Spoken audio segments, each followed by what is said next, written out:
सूरह वाक़िआ रुकू नंबर 2। घणी जमात पहिरियनि मां आहे ऐं घणी जमात पोयनि मां आहे।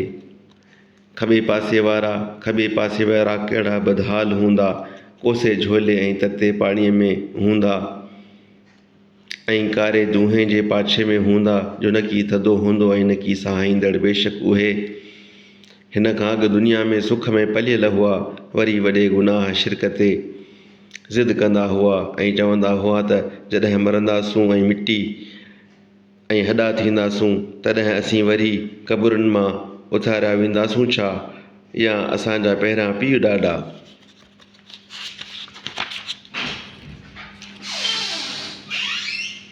ऐं पैगंबर चयो त बेशक अॻियां ऐं पोयां हिकु मुक़ररु कयल ॾींहं जे वक़्त ते ज़रूरु गॾु कया वेंदव। वरी बेशक अव्हीं ऐं गुमराहो कूड़ भाईंदड़ो ज़रूरु अव्हीं थूहर जे वण मां खाईंदव। पोइ मंझांइसि पेटनि खे भरींदो, पोइ मथांइसि ततल पाणीअ मां पीअंदव, पोइ उञायल उठनि जे पीअण वांगुरु पीअंदव। क़यामत जे ॾींहुं इहा संदन महिमानी आहे। असां अव्हां खे पैदा कयो ऐं वरी जीआरण खे छो न सच भाईंदा आहियो।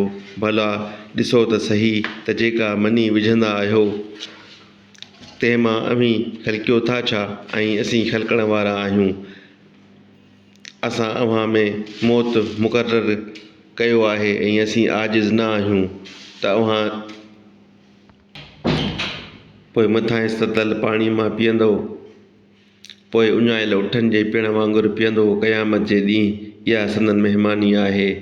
असां अव्हां खे पैदा कयो, पोइ वरी जीआरण खे छो न सच भाईंदा आहियो। पोइ भला ॾिसो त सही त जेका मनी विझंदा आहियो तंहिं मां अव्हीं ख़लकियो था छा, या असीं ख़लकण वारा आहियूं।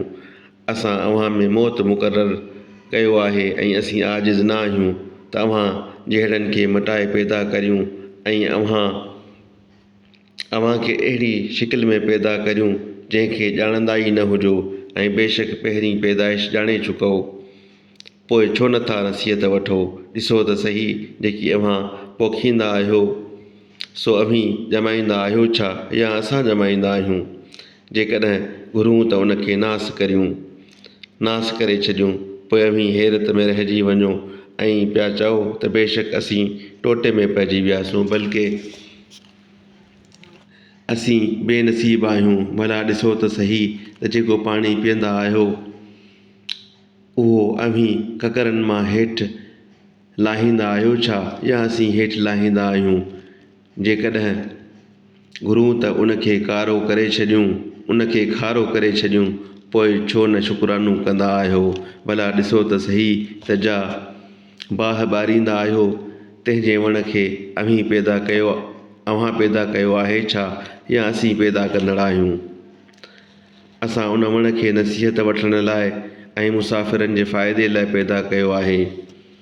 तंहिं करे पंहिंजे वॾे पालणहार जे नाले खे पाकाईअ सां यादि कर।